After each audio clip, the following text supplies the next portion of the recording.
Hi everyone, in this tutorial we are going to talk about flow control in C#. In order to build useful application, we need some kind of control over the execution of the application.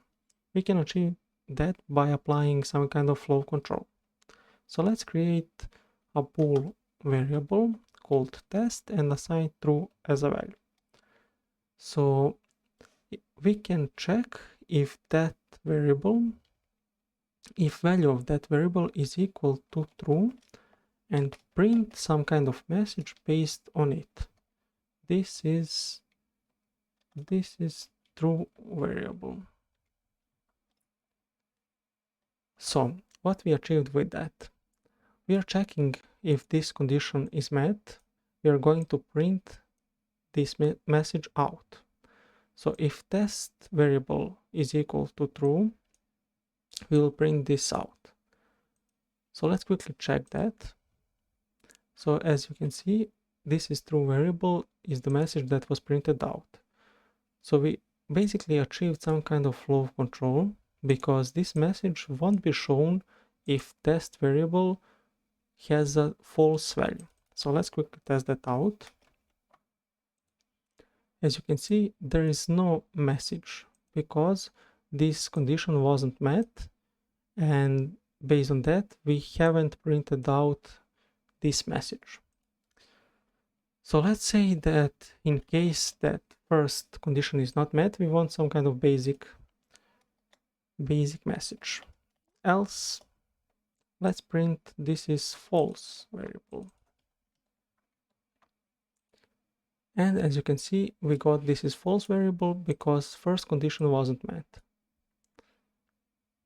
So we can simplify this a little bit by changing this to something like this, because this is already true or false. So this will be false and we will be able to see this message again. So let's create integer variable number and assign 5 as a value. And I want to check if this number is less than 0. And let's print, if that's the case, let's print this is negative number. Also, we want to check if this number is greater than, let's say 2. In that case, else if, in that case we want to print that this number is greater than 2.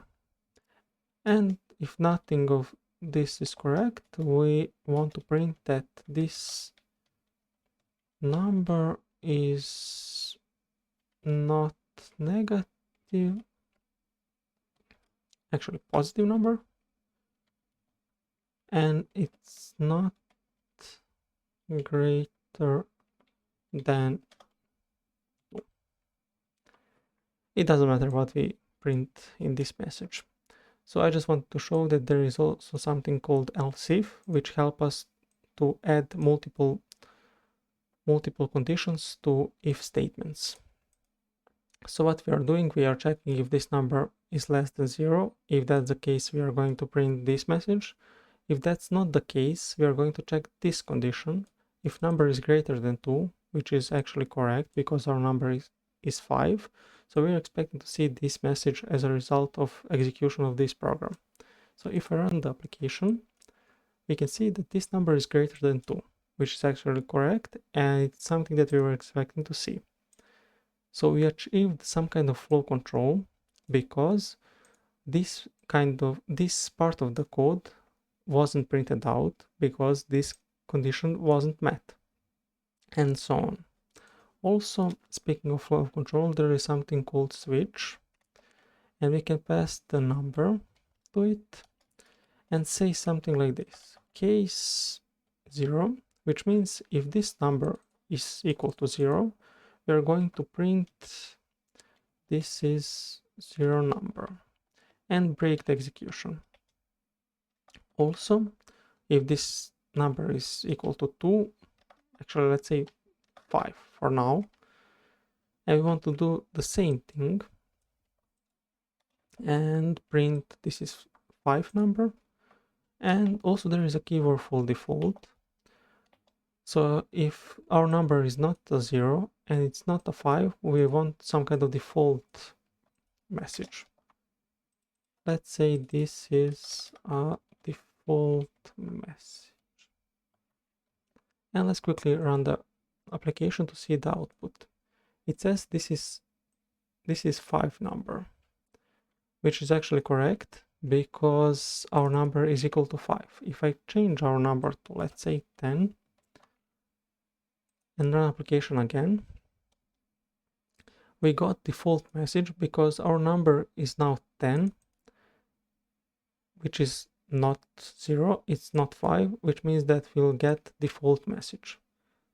So I think that we covered basics of flow control and things that you need in order to build a better application. So I guess that would be pretty much it for this tutorial, and see you in the next one.